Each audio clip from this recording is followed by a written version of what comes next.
kita ni ada satu sesi wawancara yang Mahira bersama dengan Dr. Adam bin Abdullah Liew. Assalamualaikum warahmatullahi wabarakatuh. Waalaikumsalam. Terima kasih. Alhamdulillah. Sebelum saya memulakan topik hari ini, sebagai wakil daripada Jabatan Pergigian, Perkhidmatan Pergigian Kementerian Kesihatan, kami ingin mengucapkan ribuan terima kasih kepada Radio Television Brunei kerana memberi peluang untuk mengongsi mengenai World Oral Health Day atau dalam Melayunya Hari Kesihatan Mulut Sedunia. Dan juga saya harap dapat mengongsikan sedikit pengetahuan dan informasi tentang menjaga kesihatan mulut kepada orang ramai lah pada hari ini.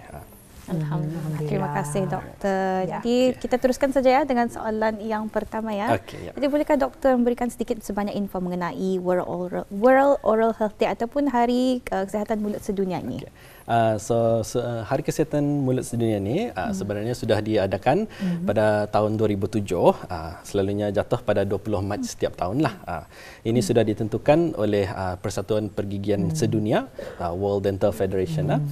Tetapi bagi tahun ini negara Brunei Darussalam telah membuat keputusan untuk mengadakan sambutannya pada 3 hari bulan Mac di One City Shopping Centre pada hari Ahad ini.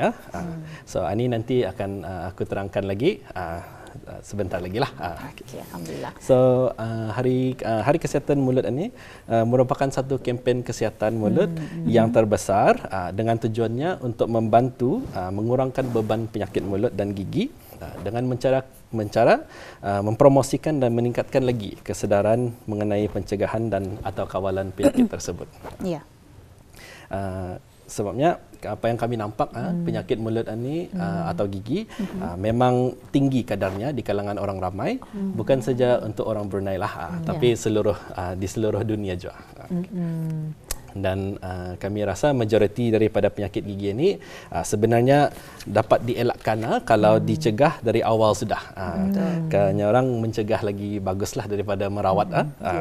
Jadi inilah idea atau objektif yang kami mengharapkan dapat membagi lagi informasi kepada orang ramai untuk meningkatkan lagi pencegahan penyakit tersebut ini. Ya, Alhamdulillah. Jadi itu sedikit sebanyak ya maklumat berkenaan dengan Hari Kesihatan Mulut Sedunia. Jadi untuk tahun ini, Doktor, apakah tema Hari Kesihatan Mulut Sedunia pada tahun ini? Dan mungkin boleh Doktor memberi sedikit penerangan atas sebab tema ini terpilih bagi tahun ini. So tema bagi tahun ini sudah ditentukan lagi oleh Persatuan Pergigian Sedunia itu yang bertajuk A Happy Mouth is a Happy Body atau kalau kami terjemahkan jadi Melayu, mulut yang sihat adalah badan yang sihat. Dalam arti kata lain, kesihatan mulut ini memang ada kaitnya lah dengan kesihatan seluruh badan, tetapi masih banyak orang tidak tahu tentang perkara ini.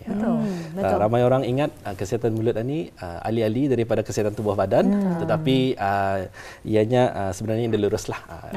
Kami mengharapkan bagi lagi information lah tentang perkara ini. Ya, silakan. So sebagai contoh yang saya boleh membagikan, saya rasa semua orang akan bersetuju yang merokok itu adalah sesuatu yang boleh memudaratkan kesihatan tubuh badan, bukan saja untuk orang yang merokok, tetapi untuk orang yang tidak merokok juga, passive smoking lah. Betul. So kesan bersigup yang paling diketahui aku rasa adalah orang yang merokok ini akan mengadai masalah paru-paru seperti ampus atau batuk-batuk dan mempunyai risiko kanser yang dinamakan kanser paru-paru. Tapi sebenarnya merokok ini juga boleh menyebabkan masalah penyakit mulut seperti penyakit gusi dan gigi. Semaklumlah orang yang bersigup itu mengisap melalui mulut. So memang sudah tentu akan membagi efek yang membahayakan di dalam mulut kita ni. Betul sekali. So ianya sedikit info lagi, ianya boleh menjadikan tulang mulut kita ni menjadi lemah dan boleh menyebabkan gigi kita ni menjadi longgar lah. Sama juga ia akan meningkatkan risiko kanser, tetapi kanser yang berada di dalam mulut dan sebagainya. Betullah ya. Sebetulnya perlu ada kesedaran ya tentang kesihatan mulut ini, sebab apa yang kita dimakan itu akan menterjemahkan kepada kesihatan seluruh badan kita ni. Lurus. Ya, jadi kita teruskan dengan soalan seterusnya. Mungkin boleh Doktor menerangkan rancangan ataupun program yang akan diadakan oleh bahagian pergigian untuk acara Hari Kesihatan Mulut Sedunia yang insya-Allah yang akan dijadualkan pada hari Ahad ini. Silakan. Ya. So program yang kami sediakan, kami daripada Jabatan Perkhidmatan Pergigian Kementerian Kesihatan akan mengadakan satu acara yang untuk meraihkan Hari Kesihatan Mulut Sedunia ni. Ianya akan diadakan pada 3 hari bulan Mac macam tadi. Pada hari Ahad ini di One City Shopping Centre di Jalan Salam Bigar. Daripada pukul 10 pagi sehingga 5 petang. Dan ini akan dibukakan untuk semua orang ramai lah. Ini bukan sejata, semua orang boleh datang lah. Ya, jadi seperti yang dipaparkan di kaca TV ni, Doktor, mungkin dapat menerangkan sedikit. Yes. Juga turut hadir yang berhormat Dato' Seri Setia Dr. Haji Hisham bin Haji Jaafar sebagai tetamu kehormat untuk acara tersebut pada hari itu. Jadi apakah program-program yang kami ada sediakan untuk orang ramai? Pertama sekali kami ada menyediakan pemeriksaan gigi dan aplikasi fluoride varnish secara percuma bagi orang-orang dewasa dan kanak-kanak juga. Baik. Fluorida ni memang terbukti dalam kajian untuk dapat membantu gigi kita ni menjadi lebih kuat dan melindungi daripada menjadi borok lah.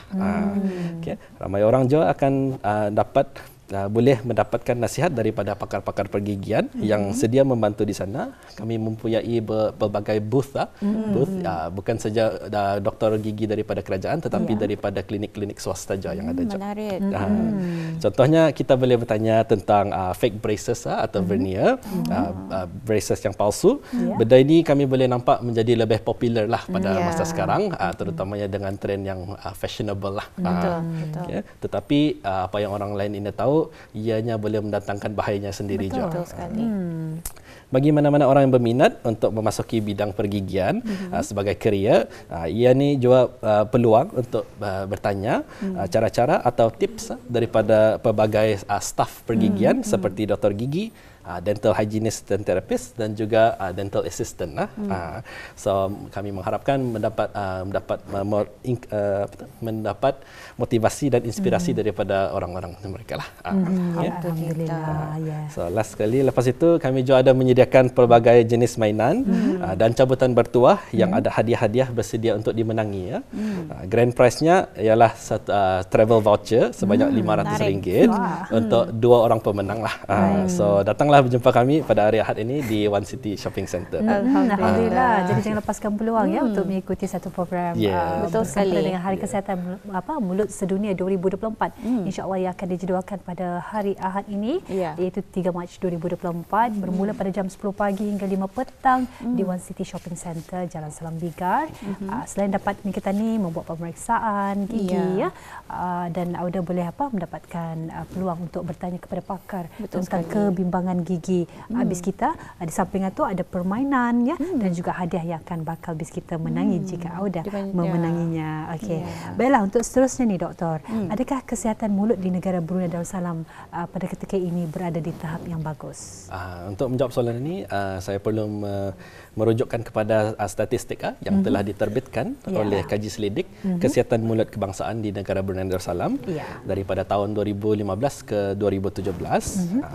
Dari kaji selidik ini kami dapat melihat sebanyak 72% kanak-kanak daripada umur 5 ke 10 tahun mempunyai 1 atau lebih gigi susu yang buruk, dan juga 30% remaja yang berumuran 13 ke 15 tahun yang mempunyai 1 atau lebih gigi dewasa yang buruk, dan seterusnya sebanyak 53% orang dewasa yang mempunyai gigi buruk yang terbiar atau tidak didapatkan sebarang rawatan lah.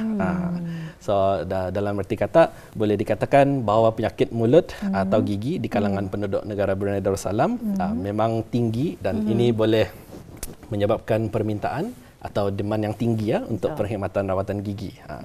Sebab tu kami berharap semua pihak boleh bekerjasama. Maksudnya semua orang itu termasuk orang ramai, Kementerian Kesihatan dan agensi kerajaan dan juga daripada agensi swasta yang lain agar dapat memberi fokus kepada strategi pencegahan yang efektif dan juga cost efektif. Maka dapatlah kami mengurangkan lagi beban kepada sistem kesihatan kami. Dan kami juga berharap mungkin dapat melihat keturunan kadar statistik di masa depan nanti, sekaligus juga menurunkan beban ekonomi kepada sistem kami. Sebabnya sebenarnya membuat rawatan gigi ini bukan suatu benda yang murah lah. Betul sekali. Tetapi kami bersyukur alhamdulillah kepada perkhidmatan subsidi daripada Kerajaan ke Bawah Duli Yang Maha Mulia yang telah dibagi kepada kami lah. Alhamdulillah. Jadi itulah ya antara usaha yang sepatutnya dilakukan bukan saja dari pihak kerajaan tapi dari pihak kita sendiri sebagai orang awam, penjaga dan ibu bapa untuk menerapkan nilai-nilai penjagaan mulut, penjagaan gigi kepada anak-anak kita ni ya. Saya masih ingat ketika waktu bersekolah dahulu, antara satu aktiviti yang kurang saya sukai kerana mungkin perasaan sebagai kanak-kanak tu takut ya untuk pergi ke berjumpa dengan doktor gigi atau nurse gigi. Ya, di sekolah-sekolah dulu ada diterapkan ya.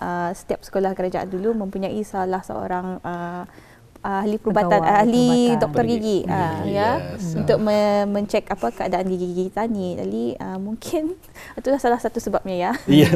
Yes, mungkin. Perasaan takut tu dikuasai. Betul sekali. Ya. Jadi doktor mungkin dapat mengkongsikan juga apakah impak kerosakan gigi terhadap kesihatan kanak-kanak secara umum. Dapat dikongsikan. So bercakap dengan pasal kanak-kanak, selalunya kesan keburukan gigi yang paling ketara adalah kanak-kanak itu akan bermula merasa sakit. Ini boleh mengacau kehidupan harian mereka seperti tidur.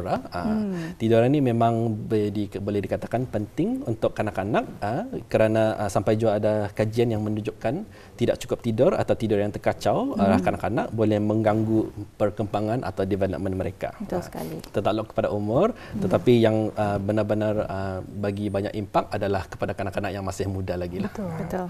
Okay. Kalau gigi itu indah dirawat, ianya boleh menjadi lebih teruk seperti jadi bengkak ke arah gusi dan atau muka, dan ini kami dinamakan sebagai dental abscess lah. Dan ada dalam setengah kes yang ia akan menjadi sampai ia boleh menjadi teruk sampai hingga memerlukan rawatan di hospital, kira rawatan kecemasan lah. Ini selepas itu gigi yang rosak juga boleh mengacau pemakanan kanak-kanak dan atau percakapan kanak-kanak. Mungkin kalau nada gigi ini memang susah sebabnya kami memerlukan untuk berkunyah dan juga menjaga kecantikan lah. So dari sana kami dapat nampak impak kepada kesihatan dan juga keyakinan diri sendiri ya. Dia juga bisa kalau let's say gigi itu nada di depan, kanak-kanak lain akan mengucap je lah, coba memainkan lah. Ya, alhamdulillah. Jadi kita ada satu soalan lagi untuk yang terakhir ni doktor. Secara ringkasnya, apakah cara-cara utama untuk menjaga kesihatan mulut dengan baik ni doktor? Secara ringkasnya kalau kan menjaga kesihatan mulut dengan baik ini boleh dibahagi kepada 3 perkara lah saja. Nombor 1, cara-cara dan teknik membersihkan gigi. Nombor 2, jenis permakanan, dan juga ketiga, membuat pemeriksaan gigi di klinik-klinik pergigian yang berkualiti dan diiktiraf oleh Kementerian Kesihatan kita ni. Dengan cara poin pertama tadi, cara-cara membersihkan gigi ini adalah tanggungjawab untuk setiap individu di rumah masing-masing. Tapi kami boleh cadangkan untuk memakai ubat gigi yang berfluorida, memberus 2 kali sehari, iaitu pagi dan malam, dan jangan juga lupa memfloss lah. Banyak orang melupa kan cara memfloss itu. InsyaAllah kalau dijaga 3 perkara ini, gigi kita ni akan menjadi sihat dan kuat lah. Di samping itu, kalau akan disampaikan juga, terdapat juga ubat-ubat gigi yang tidak berfluorida berjual di kedai-kedai. Walaupun di label sebagai ubat gigi, tetapi kami cadang untuk menghindarilah daripada memakai ini kerana tidak ada efek positif yang dibawakan oleh fluorida itu. Dari segi pemakanan, poin kedua, kami tekankan kepada frekuensi dan juga kekerapan makan dan juga kandungan gula dalam makanan tersebut. Kalau sekiranya makanan itu manis dan masa exposure ke arah gigi pun begitu panjang, maka ia punya risiko untuk menjadi buruk ke arah gigi pun tinggi.